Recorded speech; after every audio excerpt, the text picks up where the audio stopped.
चलिए,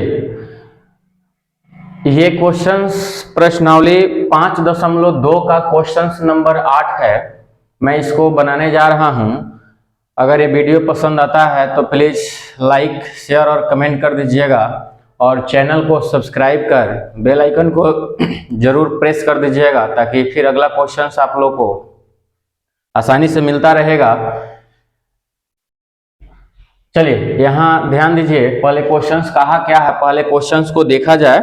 क्वेश्चंस कह क्या रहा है कि एक एपी में 50 पद है, यानी एक एपी में 50 पद है, यानी कहने का मतलब है कि उस एपी का कुल पद जो है 50 दिया हुआ है, यानी उसमें सिर्फ 50 वो ही पद है। ठीक है, उससे ज्यादा पद की बात नहीं हो रहा है यहाँ। ठीक है, तो उस एपी में 50 पद है जिसका तीसरा पद 12 है, और उस एपी में एक और बात बताया हुआ है कि इसका तीसरा पद जो है 12 दिया हुआ है, यानी तीसरा पद दिया हुआ है 12, यानी हम इसको लिखते हैं, यानी A3 बराबर हमारा दिया हुआ है कितना 12, और अंतिम पद जो है, यानी अंतिम पद का मतलब समझते हैं, यानी उस एपी में जब 50 पद है तो उसका अंतिम पद कौन हो जाएगा, 50वां पद हो जाएगा, यानी A 50वां पद जो है वो दिया हुआ है कितना 106 दिया हुआ है। तो इसका 29वां पद ज्ञात करना है, यानी इसको A29 बराबर क्या है ये आपको देखना है। अब चलिए थोड़ा सा यहाँ ध्यान देते हैं। ये 3 बराबर, यहाँ एक फॉर्मूला होता है A प्लस, क्या होता है formula, A plus n-1 into D, इस पे हम रखते हैं क्योंकि यहाँ A3 कहने का मतलब इसमें 3 गो की बात हो रहा है और तीसरा पद 12 दिया हुआ था। n के जगह पर हम 3 ले सकते हैं, यानी हमारा हो जाएगा A प्लस 3-1 और d इक्वल टू, ये दिया हुआ है आपका कितना 12, यानी A प्लस 3 में से 1 जाएगा 2 और 2 से गुना करेंगे d में तो 2d हो जाएगा इक्वल टू 12। इसको समीकरण हम क्या मान लेते हैं, 1 मान लेते हैं। सेम प्रोसेस नीचे आइएगा, नीचे भी दिया है A 50वां पद जो है 106 है, यानी A प्लस यानी 50 minus 1 into D equal to कितना हो जाएगा 106 हो जाएगा। अब यानी A प्लस 50 में से 1 जाएगा 49 होगा, और 49 से d से गुना कराएंगे तो 49d हो जाएगा, कितना हो जाएगा इक्वल टू 106, ये हो जाएगा समीकरण 2 हो जाएगा। ठीक है, तो अब चलिए यहाँ इससे हमको इस दो समीकरण से A और D का मान ज्ञात करते हैं।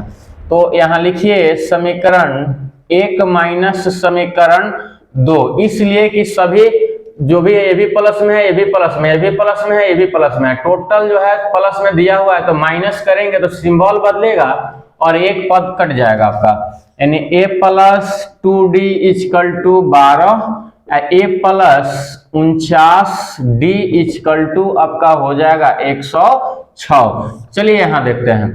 अब यहाँ प्लस है तो माइनस, प्लस है तो माइनस, अब प्लस है तो माइनस, और जब माइनस करते हैं, जब घटाते हैं तो प्लस वाला माइनस और माइनस वाला प्लस में बदल जाता है सिंबल। यहाँ A से A कट जाएगा क्योंकि प्लस और माइनस खत्म, 49 में से 2 जाएगा तो माइनस 47D हो जाएगा। क्यों हो जाएगा, क्योंकि कर्जा ज्यादा है और धन कम है आपका, तो 49 में से 2 घटेगा तो माइनस 47 हो जाएगा। अब जरा ध्यान दीजिएगा, फिर यहाँ माइनस टर्म ज्यादा है प्लस टर्म कम है, तो सिंबल माइनस का ही रहेगा, लेकिन बड़का से ही घटाते हैं। तो अब देखिए इसमें अगर 106 में से 12 घटा देते हैं तो ये हो जाएगा 94, कितना हो जाएगा 94। अब इसमें d का मान निकालना है, तो d इक्वल टू माइनस 94, इधर इसके साथ गुना में है, इधर जाएगा भागा में, माइनस माइनस से खत्म, 47 दूना 94, d का मान निकल गया हमारा 2।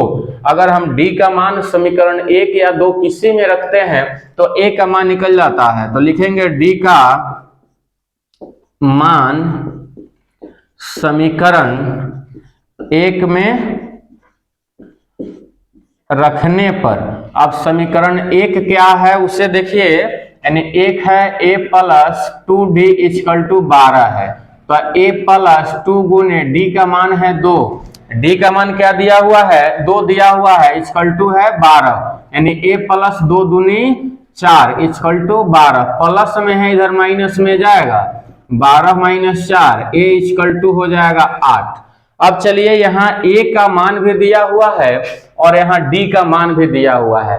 अब पूछा है a 29वां पद पूछा है, यानी इस एपी का, यानी 50 वो एपी दिया हुआ है, सॉरी एपी का 50 पद दिया हुआ है, उसमें 29वां पद क्या है ये आपको बताना है। तो चलिए यहाँ ए 29वां का मतलब क्या बता दिया है, ये बता दिया है कि 29वां पद, 29 को वहां एन के जगह पर 29 ले लेना है और ए का भी मान मिला है और डी का मान भी आप लोग निकाल चुके हैं। तो इससे क्या हो जाएगा, चलिए ए का मान है, यानी फॉर्मूला लगाइएगा a plus n minus 1 into d पर ए का मान आपको प्राप्त हो गया है कितना 8।